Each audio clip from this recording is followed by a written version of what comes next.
Hello and welcome back to Straight Talk. I'm sure many of you have heard about the Article 5 Convention movement that is being led by the Convention of States, or COS, a project of citizens for self-governance. An Article 5 convention can go by several names, such as a Convention of States, Constitutional Convention, CON-CON, or a convention for proposing amendments.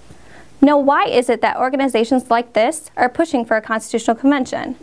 According to Mark Meckler, president of Citizens for Self-Governance, grassroots activists want Trump to keep his promises, but they're relying on a promise our founders gave us in Article 5 of the Constitution. They gave us a way out, in case the government ever grew too big, corrupt, and inept. And the good thing about the constitutional promise is that we don't have to sit around and see if DC keeps it. But what if that promise is non-existent? Would you be happy to see Nancy Pelosi or Paul Ryan have a hand on rewriting the Constitution? You see, the key difference between Convention of States leadership and Birchers is that we know the Founding Fathers gave us a document that is meant to be followed precisely the way it was written. And according to Alexander Hamilton, Article 5 is to be used when there are defects within the Constitution. However, the Constitution isn't the problem. The problem is the fact that those we elect don't obey the Constitution. There are also many things that are unanswered when it comes to an Article 5 convention, considering the only one was in 1787 and it ended up being a runaway convention that produced a whole new governing document. It's important to ask that if an Article 5 convention were to take place, who would the delegates be and how would they be determined?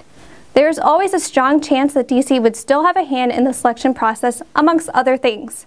So why does Meckler downplay that? A 2016 Congressional Research Service report stated that congressional proposals tended to assign each state a number of delegates equal to the combined total of its representatives and senators, for a total of 535 delegates.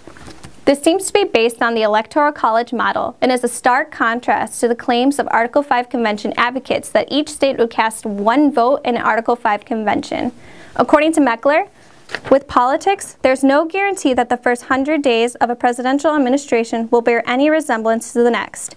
But if the people demand to restrain the federal government, liberty will reign no matter who's in the Oval Office, no matter how many days have passed. Although this type of hope seems plausible, in reality, an Article 5 convention could certainly have the opposite effect by legitimizing unconstitutional acts and empowering more federal control, as demonstrated by the mock convention they held in 2016. Why would we want to amend the Constitution or rewrite it when our federal government currently doesn't follow the one we have right now? We don't need to change the Constitution. We, the people, and all that are elected to serve this great country, need to obey it. The Convention of States project currently has 11 states calling for a convention. However, 34 states are required to force Congress to call a convention. We need your help in stopping any current applications for a convention, as well as rescinding any previous applications. Support us in the fight to stop a constitutional convention by helping educate the electorate. You can start by checking us out at jbs.org to learn more, and check us out on Facebook and Twitter. So until next time, God bless and take care.